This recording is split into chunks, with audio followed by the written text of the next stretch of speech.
सो hi hello everyone. हमने class 12th chemistry के दो चैप्टर पूरे कर लिए हैं। पहला हमारा सॉल्यूशन एंड दूसरा हमारा इलेक्ट्रोकेमिस्ट्री। अब हम चैप्टर थर्ड की तरफ मूव करने वाले हैं जिसका नाम है केमिकल काइनेटिक्स। केमिकल काइनेटिक्स का पहली बात तो कि मतलब क्या होता है, केमिकल काइनेटिक्स होता क्या है। केमिकल मतलब होता है हमारी कोई भी केमिकल रिएक्शन। हमारे नेचर में अगर हम देखना चाहे तो हर जगह कहीं ना कहीं और हर प्रोसेस में एक तरीके से केमिकल रिएक्शन प्रोसीड हो रही होती है। हाँ जी, बिल्कुल केमिकल रिएक्शन हो रही होती है। अब वो केमिकल रिएक्शन होती है ना, वो तीन तरीके की होती है। कुछ रिएक्शंस ऐसी होती है जो इंस्टेंटली हो जाती है, मतलब वो तुरंत हो जाती है। जैसे आप तुरंत के लिए आप कौन सा एग्जांपल समझोगे कि मान लो आपने माचिस ली और माचिस से अगर आप तिल्ली को निकाल के उसमें जब रगड़ते हो, एक तरीके से फ्रिक्शन करते हो, तो वहां पे तुरंत आग लग जाती है। अब आप कहोगे ये कौन सी केमिकल रिएक्शन है, इसमें कौन सी रिएक्शन होगी। बिल्कुल ये भी एक तरीके की केमिकल रिएक्शन ही है। केमिकल रिएक्शन कैसे है, यहाँ पे जो एकदम से ऑक्सीजन से रिएक्ट करके आग बन गई, एकदम से फ्रिक्शन हुआ, ऑक्सीजन से रिएक्ट किया और आग बन गई, तो ये एक तरीके की केमिकल रिएक्शन होगी। बहुत सारे रिएक्शन है हमारे नेचर में, अगर हम देखना चाहे तो हर जगह कहीं ना कहीं केमिकल रिएक्शन प्रोसीड हो रही होती है। अब वो तीन तरीके की होती है, एक होता है फास्ट रिएक्शन, एक होता है मॉडरेट और तीसरा होता है स्लो रिएक्शन। कौन सी फास्ट होती है, कौन सी मॉडरेट होती है, कौन सी स्लो होती है, वो मैं सब बताने वाली हूँ। और काइनेटिक्स का मतलब होता है मोशन, कि जो ये केमिकल रिएक्शन है, काइनेटिक्स मतलब मोशन। फिजिक्स में आपने ये वर्ड पढ़ा होगा, मोशन, यानी कि आपकी केमिकल रिएक्शन का क्या मूवमेंट है, किस मोशन से वो आपकी पूरी हो रही है, कैसे हो रही है, किस तरीके से वो प्रोसीड कर रही है आगे की तरफ। तो केमिकल रिएक्शन में अगर हम देखना चाहें तो देखो थ्योरेटिकली, क्योंकि the branch of chemistry which deal with the study of rate of any chemical reaction, कि जो केमिकल रिएक्शन है उसकी रेट क्या है और वो किस स्पीड से हो रही है और किन किन फैक्टर पे अफेक्ट कर रही है। जो हमारी केमिकल रिएक्शन होती है ना, वो कोई ना कोई फैक्टर पे भी अफेक्ट करती है। जैसे मान लो कि टेम्परेचर हो गया, और भी आप आगे जाके पढ़ने वाले हो काफी फैक्टर्स। अगर मैं बात करूँ नॉर्मली टेम्परेचर हर बच्चा समझ जाता है, जैसे मान लो मैंने किसी भी रिएक्शन का टेम्परेचर बढ़ा दिया तो वहां पे वो फास्ट हो जाएगी, स्लो हो जाएगी, मॉडरेट हो जाएगी, या मैंने कम कर दिया तो वहां पे वो स्लो हो जाएगी। क्या हो जाएगा, मतलब रिएक्शन टोटल इस पे क्या इफेक्ट पड़ने वाला है। तो कुछ फैक्टर्स पे भी डिपेंड करती है। 6 to 7 फैक्टर्स है, वो हम बहुत अच्छे से डिटेल में डिस्कस करने वाले हैं। उसके बाद इन्फ्लुएंस द फैक्टर और on occurrence of any chemical reaction is called chemical kinetics. आज जस्ट अब आपको केमिकल काइनेटिक्स क्या होता है, कैसे होता है, समझ में आया होगा। अब इसके तीन टाइप्स है, type of chemical reaction. Type of chemical reaction में on the basis of chemical reaction are following types. पहली हमारी फास्ट रिएक्शन। फास्ट रिएक्शन में आप ऐसे मान लो कि आप एसिड और बेसिस को साथ में मिलाते हो तो वो तुरंत एक दूसरे के साथ मिक्स हो जाते हैं, तुरंत एक दूसरे के साथ क्या हो जाएंगे, मिक्स हो जाएंगे। फॉर एग्जाम्पल आपने सोडियम हाइड्रोक्साइड को HCl के साथ मिला दिया तो यहाँ पे तुरंत रिएक्शन हो जाएगी, तुरंत NaCl प्लस H2O बन जाएगा, NaCl H2O बन जाएगा। ये बहुत ज्यादा फास्ट रिएक्शन है। अगर आप इसकी स्पीड जानना चाहोगे तो इसकी स्पीड होती है 10⁻13 सेकेंड टू 10⁻16, यानी इतनी ज्यादा ये फास्ट होती है हमारी केमिकल रिएक्शन, इतनी ज्यादा इसकी स्पीड होती है। दूसरा अगर बात करना चाहो मॉडरेट रिएक्शन, तो मॉडरेट रिएक्शन में बहुत सारे होते हैं, लेकिन मैं आपको कुछ 2-3 एग्जांपल्स दूंगी। जैसे मान लो कि फोटोसिंथेसिस है, फोटोसिंथेसिस होता है, अब इसमें भी केमिकल रिएक्शन ही होती है। आपने फोटोसिंथेसिस क्लास 10th में पढ़ के आए हो, और जो बायोलॉजी के बच्चे वो तो जानते ही हैं, और मैथ्स वाले भी फोटोसिंथेसिस के बारे में तो आराम से जानते हो। कार्बन डाइऑक्साइड गैस होती है, क्लोरोफिल होता है, सनलाइट होती है, ये सब मिलके हमें ग्लूकोज बना के देते हैं, और क्या करते हैं, ऑक्सीजन गैस का फॉर्मेशन करते हैं, और वाटर भी इनके एक्सेस अमाउंट में बच जाता है तो वहां पे पानी भी निकलता है एक तरीके से। तो ये केमिकल रिएक्शन, ये एक तरीके से क्या, फोटोसिंथेसिस केमिकल रिएक्शन ही है। प्लांट्स क्या करते हैं, फोटोसिंथेसिस में केमिकल रिएक्शन ही करते हैं। अब ये फोटोसिंथेसिस है ना, ये ना तो एकदम फास्ट है, ये क्या इस स्पीड से होता है कि एकदम चुटकी बजाई और लो हमारी आंख झपकते ही रिएक्शन होगी। फोटोसिंथेसिस ऐसे होता है, ऐसे भी नहीं होता। लेकिन फोटोसिंथेसिस ऐसे भी नहीं होता कि क्या करें, पौधे तो 6-6 महीने तक वेट कर रहे हैं कि कब हमारा फोटोसिंथेसिस पूरा होगा और कब हमारा खाना बनेगा। ऐसा थोड़ी ना होता है कि महीने लग गए, साल लग गए, ऐसा नहीं होता।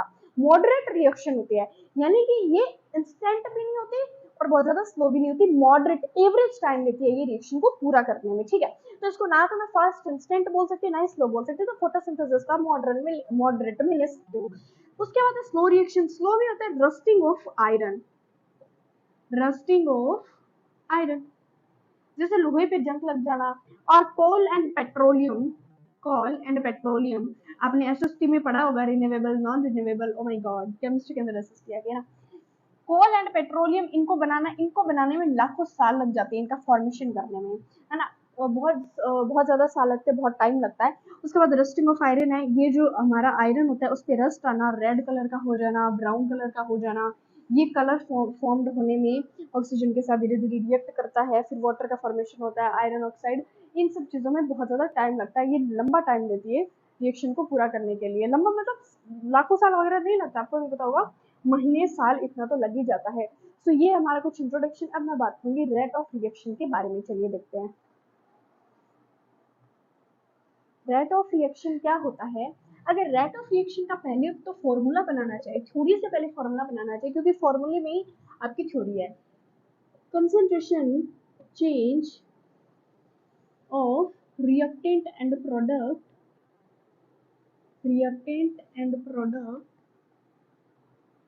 with respect to time with respect to time is called rate of reaction. इसका क्या मतलब हुआ, यानी जो हमारी कंसंट्रेशन है, कंसंट्रेशन चेंज होती है रिएक्टेंट टू प्रोडक्ट में विद रिस्पेक्ट टू टाइम, उसको हम रेट ऑफ रिएक्शन बोलते हैं। कैसे, जैसे मान लो कि मैंने यहाँ पे रिएक्टेंट लिया और यहाँ पे प्रोडक्ट। हम कोई भी केमिकल रिएक्शन करते हैं, जैसे मान लो मेरे को एमीन बनाना है, मेरे को क्या करना है, एमीन बनाना है, तो मैं नाइट्रोजन गैस लेती हूँ, हाइड्रोजन लेती हूँ, इन दोनों को मिला के मैं एमीन बना लेती हूँ। पहले आप इस रिएक्शन को बैलेंस कर लो, बैलेंस के लिए हो गई बैलेंस ये रिएक्शन को। अब मेरे पास यहाँ पे तो नाइट्रोजन और हाइड्रोजन क्या, ये है मेरे पास रिएक्टेंट, और एमीन क्या है मेरे पास, प्रोडक्ट। ये मेरे पास रिएक्टेंट और ये मेरे पास प्रोडक्ट है। अब मेरे को रिएक्टेंट से प्रोडक्ट में कन्वर्ट करना है। मान लो मेरे पास ये रिएक्टेंट है, जो आप ऐसा एज्यूम कर लो कि 20 ग्राम, और time t is equal 0 second. ये रिएक्टेंट है नाइट्रोजन और हाइड्रोजन, ये कन्वर्ट होके ये आपस में पहले तो मिलेगा, इनके बीच में कॉलिजन होगा, इनके बीच में क्या क्या होता है वो सब मैं आपको आगे बताने वाली हूँ। पहले आप इतना समझो कि जो हमारा हमने रिएक्टेंट लिया है ये प्रोडक्ट में कैसे बदलेगा। ये प्रोडक्ट में बदलेगा जब हम रिएक्शन को स्टार्ट करते हैं। आप एक बार ऐसा मानो कि हमने रिएक्शन स्टार्ट ही नहीं किया, अभी तक हमने सिर्फ नाइट्रोजन और हाइड्रोजन लिया, हमने रिएक्शन को स्टार्ट नहीं किया। बात कहोगे रिएक्शन कैसे स्टार्ट करते हैं, कोई गाड़ी थोड़ी नहीं स्टार्ट कर लेंगे। रिएक्शन स्टार्ट करने के लिए भी उसको एक मतलब आप ऐसा समझो कि सूटेबल एनवायरनमेंट चाहिए होता है। सूटेबल एनवायरनमेंट मतलब उसको टेम्परेचर भी चाहिए होगा, उसको प्रेशर भी चाहिए होगा, उसको कोई ना कोई कैटलिस्ट भी चाहिए होगा। आई नो आप कैटलिस्ट के बारे में अभी इतना नहीं जानते, हो सकता है कुछ बच्चे जानते हो सकता है कुछ बच्चों ने नाम भी नहीं सुना होगा। आप सब कुछ पढ़ने वाले हो, थोड़ा पेशेंस रखो, लेकिन आप इतना समझो कि रिएक्शन स्टार्ट होने के लिए उसको काफी फैक्टर्स की जरूरत पड़ती है।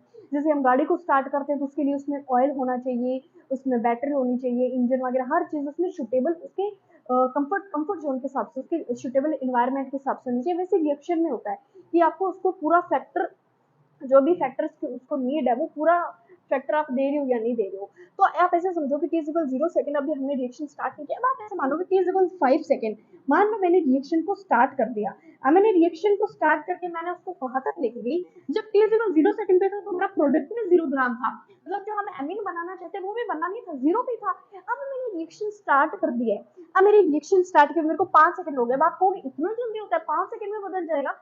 मैं सिर्फ आपको समझाने के लिए कह रही हूँ, ठीक है, समझाने के लिए मैं ये सिर्फ एग्जांपल ले रही हूँ। 5 सेकंड का, 10 सेकंड का, 20 ग्राम, 0 ग्राम जो भी है। तो अब जब 5 सेकंड पे ये है 0 सेकंड पे, या आप ऐसा समझो 0 सेकंड t सेकंड। अब t इज इक्वल 5 सेकंड पे ये कितना हो जाएगा, t इज इक्वल 5 सेकंड पे ये हमारा हो जाएगा, मान लो कि 15 ग्राम में कन्वर्ट हो गया, और ये 5 ग्राम। ये क्या हो गया, हमें तो समझ ही नहीं आ रहा। मतलब जो रिएक्टेंट है वो धीरे धीरे कम होने लग गया, रिएक्टेंट की क्वांटिटी धीरे धीरे कम होगी, तभी तो वो प्रोडक्ट में बदलेगा, तभी तो रिएक्टेंट की क्वांटिटी कम होगी, वैसे तो वो प्रोडक्ट में बदलेगा, है ना। मतलब रिएक्टेंट यहाँ पे 15 ग्राम बचा, तो 15 ग्राम बचा तो वो 5 कहाँ गया, वो 5 यहाँ प्रोडक्ट में कन्वर्ट हो गया। अब आप ऐसा समझो t इज इक्वल 20 सेकंड पे, t इज इक्वल 20 सेकंड पे मान लो ये हमारा 0 ग्राम हो गया, और रिएक्टेंट हमारा प्रोडक्ट हमारा डायरेक्टली 20 ग्राम हो गया। नहीं समझ आया, है ना, नहीं समझ आया, थोड़ा फिर से समझो। आपने रिएक्टेंट लिया और प्रोडक्ट, आप सिर्फ रिएक्टेंट लिया, रिएक्टेंट दोनों रिएक्टेंट जब मिलेंगे तभी तो a प्लस बी बनकर c बनेगा, a प्लस बी मिलकर c बनेगा। जब आप दोनों रिएक्टेंट को लोगे, उनको कौन कौन सा फैक्टर चाहिए वो फैक्टर उनको दोगे, रिएक्शन स्टार्ट करोगे, तो जो आपका रिएक्टेंट है ना वो धीरे धीरे धीरे प्रोडक्ट में बदलना स्टार्ट हो जाएगा। मान लो आपने रिएक्टेंट 20 ग्राम लिया, तो वो धीरे धीरे धीरे धीरे 5 ग्राम आपका प्रोडक्ट में बदल जाएगा। फिर आपने और टाइम दिया, और आपने उसका फैक्टर्स देते टाइम निकलता गया, आपकी पूरी की पूरी रिएक्शन कंप्लीट होगी, यानी आपका रिएक्टेंट तो बच गया 0 ग्राम और आपका प्रोडक्ट हो गया 20 ग्राम। अब ये प्रोडक्ट क्या 20 से कम हो सकता है? ये ज्यादा हो सकता है? प्रोडक्ट कभी भी 20 से ज्यादा नहीं हो सकता। प्रोडक्ट में 20 नहीं कहूँ तो प्रोडक्ट कभी रिएक्टेंट से ज्यादा नहीं हो सकता। अगर आपने रिएक्टेंट यहाँ पे 1 किलो लिया तो आपका प्रोडक्ट 1 किलो में बदलेगा। अगर रिएक्टेंट आपने 50 किलो लिया तो आपका प्रोडक्ट 50 किलो में बदलेगा। वैसे मैंने क्वांटिटी ज्यादा ही बता दी। अगर आपने रिएक्टेंट 20 ग्राम लिया तो आपका प्रोडक्ट में 20 ग्राम में बदलेगा। आपने वो लॉ ऑफ कंजर्वेशन सुना है, मास of conservation, energy of conservation, कि ना तो हम मास को क्रिएट कर सकते हैं ना ही डिस्ट्रॉय कर सकते, एक फॉर्म से दूसरी फॉर्म में बदल सकते हैं। तो ये तो थी आज तक थ्योरी। लेकिन अब आप यहाँ समझिए कि एक फॉर्म से दूसरे फॉर्म में मास को, एनर्जी को हम किस तरीके से बदलते हैं। तो मास को बदल दिया ना, मास को बदल दिया। मास पहले यहाँ पे 20 ग्राम था, फिर धीरे धीरे 0 हुआ, फिर 5 हुआ, फिर 20 हो गया, जैसे जैसे टाइम बदला वैसे। तो यहाँ पे कंसंट्रेशन चेंज हो रही है ना, रिएक्टेंट की कंसंट्रेशन कम हो रही है। पहले रिएक्टेंट 20 था, फिर 15 हो गया, फिर 5, फिर 10, फिर 0। प्रोडक्ट अगर आप देखोगे तो धीरे धीरे बढ़ रहा है, पहले 0 था, फिर 5 हो गया, फिर 20। तो रिएक्टेंट की क्वांटिटी यानी रिएक्टेंट की कंसंट्रेशन चेंज हो रही है विद रिस्पेक्ट टू टाइम, और प्रोडक्ट की कंसंट्रेशन बढ़ रही है विद रिस्पेक्ट टू टाइम। तो रेट ऑफ रिएक्शन आपका यही होता है कि जो आपकी रिएक्शन है वो किस रेट से बढ़ रही है और किस रेट से कम हो रही है। अब हम कैसे निकालेंगे, जब आप न्यूमेरिकल करोगे तब आपको पता चलेगा कि आप रेट ऑफ रिएक्शन कैसे निकालते हो। ठीक है, इसके लिए आपको न्यूमेरिकल करने पड़ेंगे, बट पहले आप कंसेप्ट समझे, क्योंकि हम पहले न्यूमेरिकल नहीं कर सकते। तो मैं उम्मीद करूंगी कि आपको मास ऑफ कंजर्वेशन से आप यहाँ पे लिख लो, mass of conservation, mass of conservation. ना तो हम मास को कन्वर्ट डिस्ट्रॉय कर सकते हैं और ना ही गेन कर सकते हैं, और एक फॉर्म से दूसरे फॉर्म को बदल सकते हैं। आज इसको आपको ये बातें क्लियर हुई होगी। अच्छा, अगर मैं इसके फॉर्मूले में आगे प्रोसेस करूँ, आप ये चीजें उतार लो, क्योंकि रफ के साथ साथ अपने नोट्स में भी देख सकते हैं। ये प्रोसेस है ना, कभी भूलोगे, बहुत बेस्ट मेथड है ये, तो मैं इसको बता रही हूँ।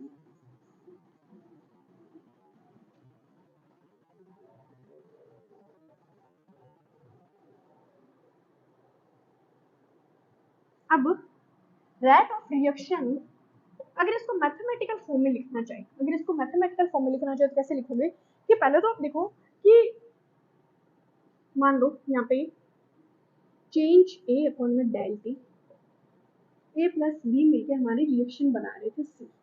ये केमिकल रिएक्शन मान लो, आप पूरी ऐसे लिख लो, N2 plus 3H2 is equal to NH3। मैं पूरा बैलेंस करके लिख रही हूँ, ठीक है, 2NH3। अब minus del A is equal minus del B upon में del T is equal del C upon में डेल टी। ये हमारा मैथमेटिकल एक्सप्रेशन, मैथमेटिकल एक्सप्रेशन। क्या मतलब हुआ इस चीज का, क्या मतलब होता है, देखो सुनना मेरी बात को ध्यान से। ए है हमारा रिएक्टेंट, बी है हमारा रिएक्टेंट, इज इक्वल सी है हमारा प्रोडक्ट। इसको आप ऐसे लिख लो, ये रिएक्टेंट है और ये हमारा प्रोडक्ट है। यहाँ तक कोई प्रॉब्लम? नो, नेवर, यहाँ तक कोई प्रॉब्लम नहीं। अब मैंने यहाँ पे अपने सिंबल लगा देंगे, मैंने यहाँ पे ए और बी के आगे नेगेटिव लगे, लेकिन मैंने सी के आगे नेगेटिव नहीं लगाया। इसके पीछे ना बहुत बड़ा रीजन है, पता है रीजन क्या है? आप गेस कर पा रहे हो? देखो रीजन ये है कि ए और बी है हमारा रिएक्टेंट, ए और बी मेरा रिएक्टेंट है, और रिएक्टेंट की क्वांटिटी, ये रिएक्टेंट की कंसंट्रेशन, यहाँ पे फॉर्मूले में कंसंट्रेशन यूज हो रहा था, आप कंसंट्रेशन समझो कि रिएक्टेंट की concentration with respect to time, reactant की concentration with respect to time आपकी कम हो रही है। ये रिएक्टेंट है तो रिएक्टेंट की concentration with respect to time कम हो रही है, और प्रोडक्ट की कंसंट्रेशन यानी सी की concentration with respect to time बढ़ रही है। इसीलिए कम हो रही है तो हमने यहाँ पे नेगेटिव लगा दिया, यहाँ पे नेगेटिव लगा दिया, यहाँ पे कुछ भी नहीं लगाया, यहाँ पे कुछ नहीं लगा, मतलब ये पॉजिटिव है, मतलब प्रोडक्ट की कंसंट्रेशन आपकी बढ़ रही है। कोई यहाँ पे स्पेसिफिक पॉजिटिव सिंबल लगाने की जरूरत नहीं है, क्योंकि नेगेटिव नहीं होगा तो ऑब्वियस सी बात है पॉजिटिव है, ऑब्वियस सी बात है, इसके लिए आप शो करने की कोई जरूरत नहीं है। अब मैंने ये ट्राइंगल जैसा सिंबल क्यों बनाया, आई जस्ट आप 12th क्लास में इस चीज का मतलब जानते होंगे, बट ठीक है ना, मैं बेसिक चीजें बता ही देती हूँ। इसका मतलब होता है चेंज, इसका मतलब क्या होता है चेंज, यानी कि आपका रिएक्टेंट से प्रोडक्ट, आपका रिएक्टेंट चेंज हो रहा है, कम हो रहा है with respect to time, product में कम हो रहा है, चेंज हो रहा है, ऐसे समझ सकते हो, ठीक है, किसके रिस्पेक्ट में, टाइम के रिस्पेक्ट में।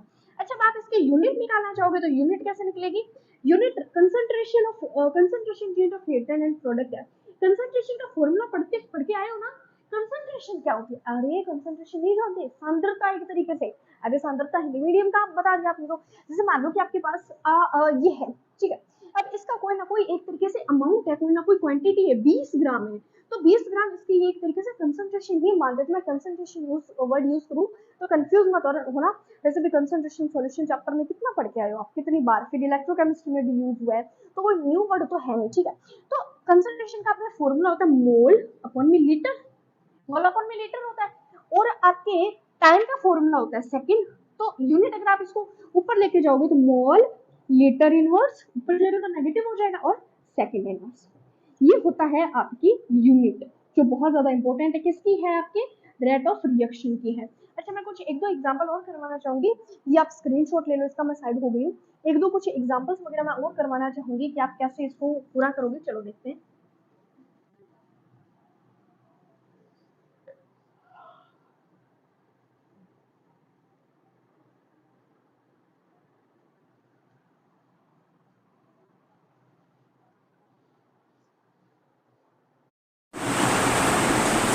अब मैं आपको कुछ क्वेश्चंस करके दिखाती हूँ। जैसे मान लो कोई भी केमिकल रिएक्शन होता है PCl3 and Cl2 is equal PCl5, ठीक है, ये केमिकल रिएक्शन है।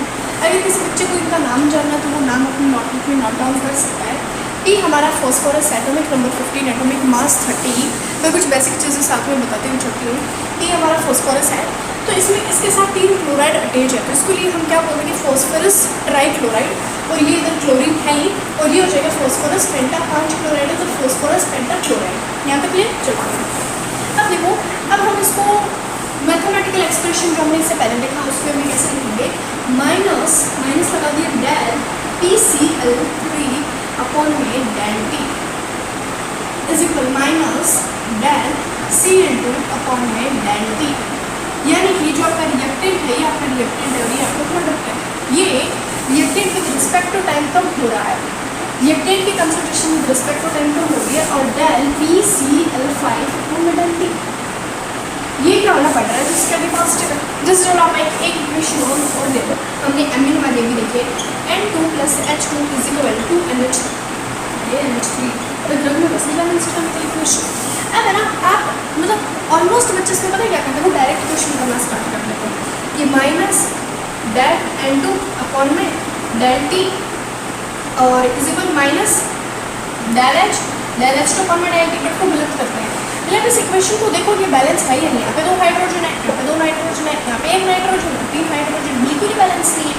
तो यहाँ पे आप तो 2 नाइट्रोजन लगा दो, 2 × 3 6 हाइड्रोजन, 2 नाइट्रोजन 3 हाइड्रोजन, ये 6 हो गया। Balance chemical equation 10th class से चालू हो जाती है।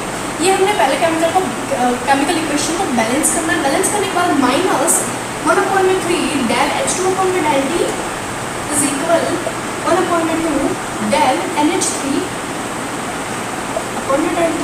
अब मैंने ये जो आगे स्टेशोमेट्रिक कोएफिशिएंट है, मैथमेटिक्स में आपने पढ़ा हुआ स्टेशोमेट्रिक कोएफिशिएंट, ये स्टेशोमेट्रिक कोएफिशिएंट को आप इस तरीके से अपॉन में लिखो। ये रूल होता है रेट ऑफ रिएक्शन का, जो आपका स्टेशोमेट्रिक कोएफिशिएंट होता है आप उसको इस तरीके से अपॉन में ले लेते हो, पावर में। तो -1/3 डेल H2 अपॉन में del T is equal 1/2 del NH3 upon में डेल T। बताओ यहाँ तक नहीं हुआ, क्लियर हुआ? एडजस्ट हुआ होगा। चलो मैं आप लोगों को न्यूमेरिकल क्वेश्चंस करवाती हूँ, आप इसके बेसिस पे और भी काफ़ी क्वेश्चंस कर सकते हैं। पहले न्यूमेरिकल करते हैं।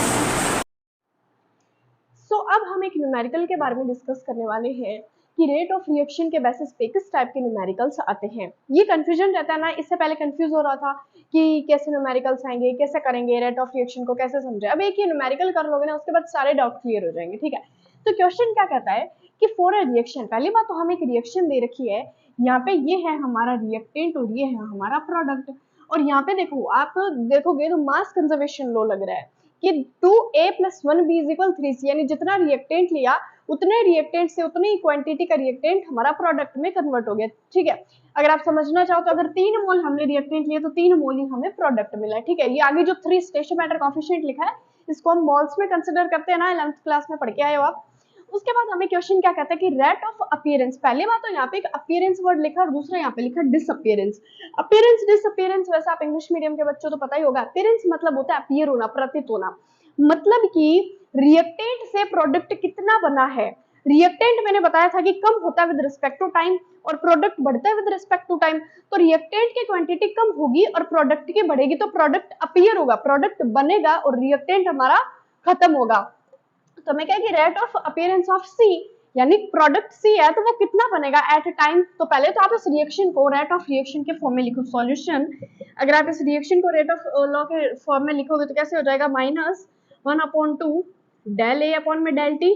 पढ़ के आयो कि जो स्टेशियोमेट्रिक कोएफिशिएंट होता है उसको अपॉन में ले लेते हैं, is equal minus del B upon में डेल टी। यानी रिएक्टेंट यहाँ पे नेगेटिव क्यों लगा रही हूँ पता है ना, क्योंकि कम हो रहा है विद रिस्पेक्ट टू टाइम, और यहाँ पे पॉजिटिव आएगा डेल सी अपॉन में डेल टी एंड 1/3। यहाँ तक क्लियर। उसके बाद अब देखो आप कि 1/3 डेल सी अपॉन में डेल टी की हमें कहा है कि जो आपका सी है वो इस टाइम पे, अब ध्यान से देखो रेट ऑफ अपीयरेंस आपका सी कितना अपीयरेंस हो रहा है एट टाइम टी। तो यहाँ पे हमें कहा है कि 1.3 इंटू 10 की पावर -4 और आगे इसकी यूनिट बीएमओल लीटर इनवर्स सेकंड इनवर्स। आप यूनिट लगाना बिल्कुल मत भूलना, ठीक है। ये रेट ऑफ रिएक्शन की यूनिट है। तो 1/3 डेल सी और डेल टी की हमें वैल्यू दे रखी है, तो मैं लिख दूं यहाँ पे 1/3 इंटू 10 की पावर -4, ठीक है। जब आप इसको सोल्व करोगे नीचे आएगा पॉइंट को हटाया, नीचे आएगा 10, अब ये 10 ऊपर जाएगा, अब ये 10 ऊपर जाएगा तो -1 हो जाएगा, -1 हो जाएगा। जब आप इसको कैंसिल आउट करोगे तो अपने पास 4.5 इंटू 10 की power -5 mole litre inverse second inverse आ रहा है। ये आ रहा है हमारा डेल सी चेंज कि हमारा सी है वो इतना अपीयर हुआ है, ठीक है, इतनी कंसंट्रेशन में अपीयर हुआ है। अब देखो यहाँ तक क्लियर। उसके बाद रेट ऑफ रिएक्शन निकालना था, निकाल लिया हमने। फर्स्ट पॉइंट हमें अपीयरेंस बोला था रेट ऑफ रिएक्शन का।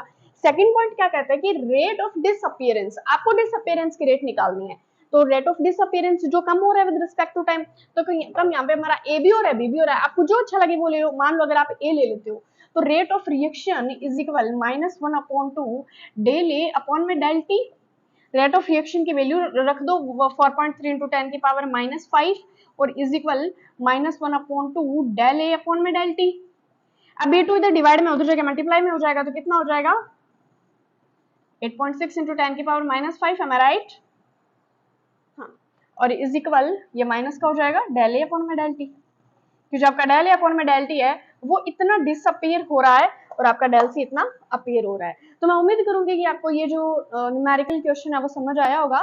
थोड़ा बहुत कैलकुलेशन आप खुद ट्राई करना। सो थैंक यू सो मच। ये था हमारा न्यूमेरिकल। अब नेक्स्ट में हम और भी टाइप के न्यूमेरिकल डिस्कस करेंगे, रेट लॉ डिस्कस करेंगे और factor affecting chemical reactions discuss करेंगे। So thank you so much. ऐसे बने रहिए, पढ़ते रहिए, जुड़े रहिए। Thank you so much.